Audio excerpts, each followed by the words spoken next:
Bonjour.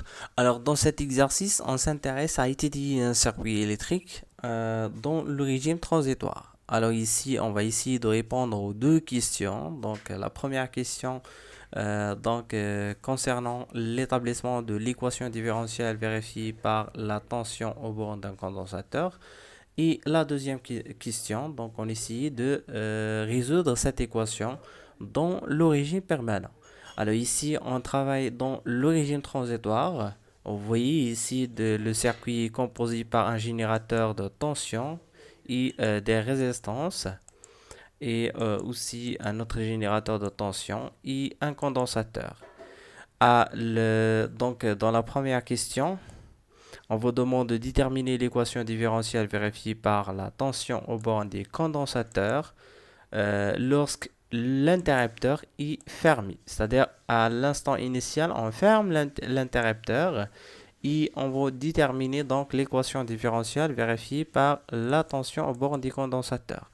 Remarquez bien, ici, comme vous voyez, le circuit est composé de deux générateurs de tension.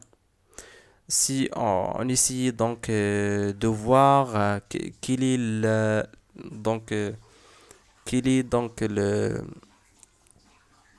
quel est le positionnement des générateurs de tension. On remarque que le générateur de tension est branché en série avec une résistance ici. Aussi, dans cette branche, le générateur de tension il est aussi branché en série avec une résistance. Or, d'après ce que nous avons déjà expliqué dans la première séquence vidéo, nous avons expliqué l'équivalence entre Thevenin et Norton. Alors, il y a une propriété très importante, donc l'équivalence entre Thevenin et Norton. Alors, si nous avons donc un branchement entre, si nous avons un branchement, j'essaie de dessiner un branchement comme ça.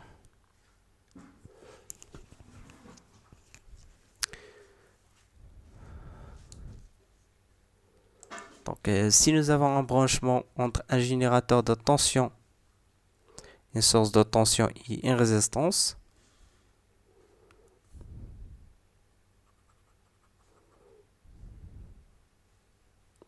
on peut transformer cette partie entre A et B par exemple en un branchement de Norton. Ici, c'est branchement de Thevenin. Et on peut transformer ce branchement en un branchement de Norton. Alors, Norton, qu'est-ce qu'il y a dans l'équivalence de Norton? Il y a un générateur de courant, c'est-à-dire une source de courant, branchée en parallèle avec une résistance. Alors ici, nous avons branchement en parallèle avec résistance de Norton et un générateur de Norton. Ici, nous avons Thevenin et une résistance de Thevenin. L'équivalence consiste à obtenir un branchement en parallèle tel que nu est égal tout simplement au Thevenin divisé par Thevenin divisé par R. Tel que R est égal, donc résistance de Norton est égale résistance de Thevenin est égale R. Les deux résistances sont équivalentes, sauf ici on applique la loi d'Ohm afin d'obtenir le courant ou bien la tension. Donc on peut passer de Thevenin à Norton. Aussi, on peut passer de Norton à Thevenin en utilisant donc six équivalences. Donc l'équivalence sont les suivantes. Donc la résistance de Thevenin est égale à la résistance de Norton est égale R. Aussi pour le générateur de Thevenin, la tension de Thevenin est égale tout simplement R nu et nu est égal à E Thevenin divisé par O Thevenin est égal donc le courant de Norton est égal au Thevenin divisé par la résistance. Ici, la multiplication, c'est un courant de Norton. Alors, il y a une vidéo donc consacrée seulement à l'équivalence. Donc, vous pouvez donc le regarder, la regarder. Alors ici, on va essayer de travailler sur ce circuit. Donc, on utilise cette équivalence afin de transformer le circuit donné en un circuit donc équivalent plus simplifié. Donc, commençons par voir quelles sont les branches à transformer. C'est essayer de regarder bien ce circuit. On remarque qu'il y a donc deux branches à transformer, à savoir, donc ici on peut donc noter les deux nœuds. Ici il y a un nœud, encore il y a un nœud entre A et B. Donc remarquez bien qu'il y a un générateur de tension branché en série avec une résistance. Aussi entre ce nœud C et D par exemple. Donc voilà. Il y a encore un générateur de tension branché en série avec une résistance. Donc on peut appliquer l'équivalence. On peut donc transformer ce branche en une branche équivalente. Voilà. Si on essaye donc de transformer cette branche, on aura tout simplement le générateur de Norton. Le générateur de Norton, c'est-à-dire un cercle vide. Voilà. Relié en parallèle avec une résistance. La résistance ici c'est R. Ici c'est nu, tel que nu est égal E divisé par R. Donc ici c'est E divisé par R. Voilà. Et on essaye donc de compléter ce circuit. Ici le point A. Donc voilà, il y a une résistance est égale à R. Ici B. Voilà, on continue donc jusqu'à D. Pour D, on essaye de transformer cette branche en branche équivalente. Donc voilà, à partir de là. Donc ici, c'est le générateur de Norton. Aussi est égal à E. Donc le courant ici est égal à E divisé par R. Encore, s'il y a une résistance en parallèle avec ce générateur est égal à R. Voilà, et en continuant donc, ici c'est seulement le condensateur. Ici. Voilà, essayez donc de transformer ce circuit en un circuit équivalent. Donc voilà, après la transformation, vous allez obtenir donc le circuit suivant. Donc je vais vous montrer maintenant le circuit que vous allez obtenir. Voilà. Remarquez bien ici le sens de courant. Donc ici les deux générateurs ont le même sens. C'est-à-dire si je prends donc et les résistances sont donc sont les mêmes. Donc voilà, la tension en ce point est égale à la tension en ce point. Donc on peut donc regrouper les générateurs entre eux et les résistances entre eux afin d'obtenir tout simplement donc les résistances entre elles. Donc afin d'obtenir tout simplement les deux générateurs. Donc les deux générateurs de courant. Le premier générateur de courant. Deuxième générateur. Voilà. Si E divisé par R ou divisé par R. Voilà. Et encore ici, nous avons donc les résistances. Donc c'est la première résistance R. Deuxième résistance R. Troisième résistance R. Et finalement, donc la branche qui contient le condensateur. Voilà, essayons d'appliquer donc la loi pour additionner trois résistances reliées entre elles en parallèle et deux générateurs de courant reliés entre eux donc parallèlement, donc essayer d'additionner donc les courants entre eux. Donc c'est-à-dire ici il y a un nœud, donc on peut donc utiliser la loi du nœud afin d'obtenir tout simplement le courant nu sera donc le courant total sera donc E divisé par R. Donc ici on note le courant équivalent E divisé par R plus E divisé par R, ça fait donc 2E divisé par R. Pour les résistances, donc la résistance équivalente sera donc R fois R divisé par la somme, donc parallèlement avec notre résistance. Voilà. Si tout simplement ici on aura R divisé par 2 parallèle avec la résistance. Voilà, on ici encore donc de calculer la résistance. Voilà, si le circuit donc que nous venons donc d'obtenir. Voilà, ici si R divisé par 2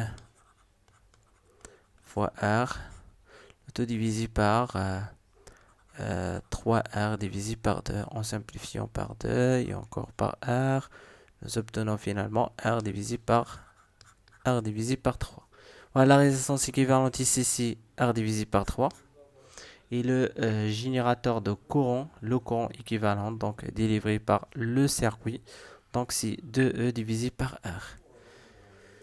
2E divisé par R, voilà, donc l'équivalence. Ici, donc à la fin, on doit utiliser encore l'équivalence, cette fois-ci Norton-Thevenin, afin de simplifier le circuit, afin de pouvoir donc utiliser la loi d'Ohmheill pour finalement obtenir ici en fonction des autres paramètres.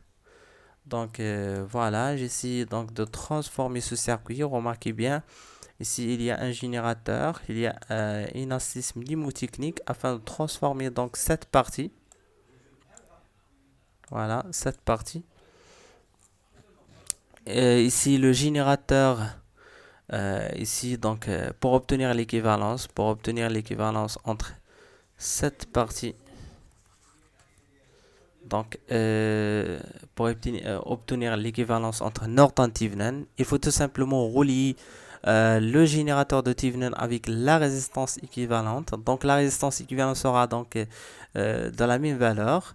Par contre, ici, il faut donc chercher à quoi est égal E Thevenin. Donc, E Thevenin, c'est tout simplement le courant, donc c'est-à-dire le courant de Norton multiplié par la résistance équivalente. Or, le courant de Norton, c'est 2E divisé par R. Donc, si on essaie de remplacer, c'est 2E divisé par R multiplié par la résistance équivalente. La résistance équivalente sera donc R divisé par 3. En simplifiant par R, nous obtenons finalement O de Thevenin est égal à 2E divisé par 3. Voilà, Thevenin. Pour la résistance équivalente, c'est R divisé par 3.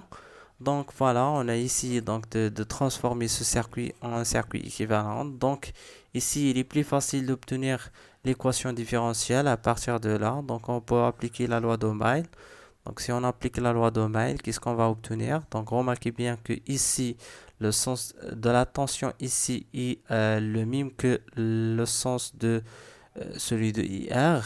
Donc IR plus ici est égal à E Thevenin. Donc remplaçons IR par R multiplié par I.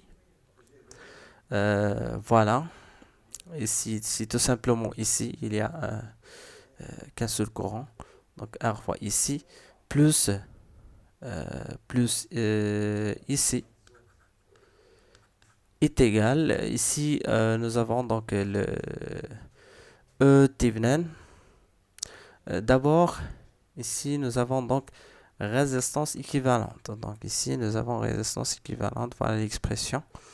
Ici, nous avons donc O Thevenin. O Thevenin est égal à 2E, donc 2 tiers fois R. Si R divisé par 3, I Pour obtenir l'équation différentielle, il faut tout simplement remplacer tous les grandeurs en fonction euh, donc, de la variable qu'on cherche à déterminer donc son équation différentielle. Alors ici, on cherche à déterminer l'équation différentielle vérifiée par ici. Nous devons donc remplacer toutes les variables en fonction de ici, c'est-à-dire en fonction de la tension UC. Donc, le courant ici est égal. Rappelez bien, ici, nous avons donc une relation entre le courant et la charge. C'est la variation de la charge par rapport au temps. Or, on a aussi une relation importante entre Q et ici. Donc, on remplace Q par C fois ici. C fois ici. Donc, nous obtenons finalement I, le courant I est égal dC d de ici par rapport au temps. C'est en fonction de T.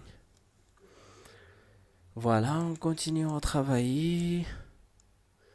Nous arrivons donc, on essaie de remplacer donc ici par C d de ici par rapport au temps, plus ici est égal 2 tiers R. Voilà. Maintenant, donc remarquez bien, il n'y a pas R ici. Ici, nous n'avons pas R. Il y a tout simplement 2E si E ici. Si E.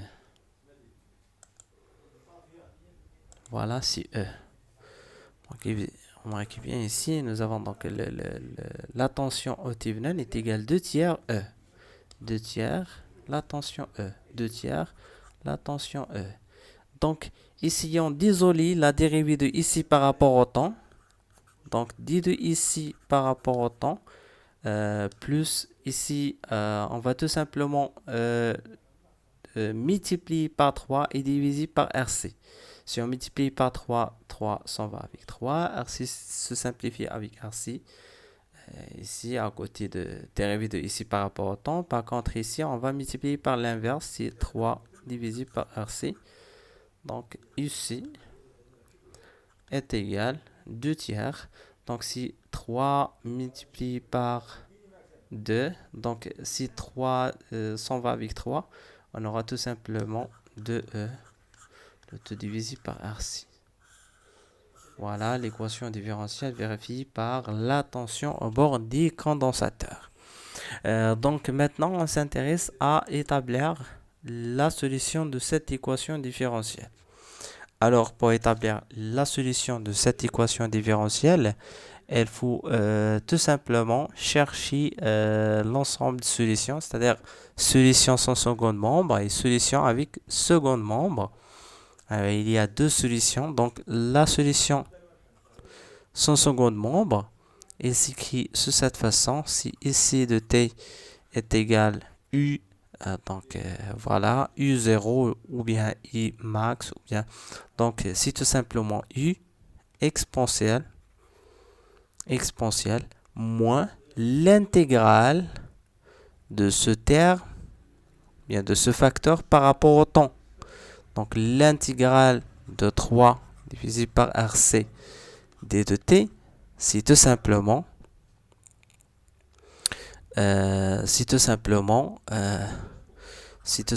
3 divisé par RC fois t. Voilà, c'est tout simplement 3t, le tout divisé par RC.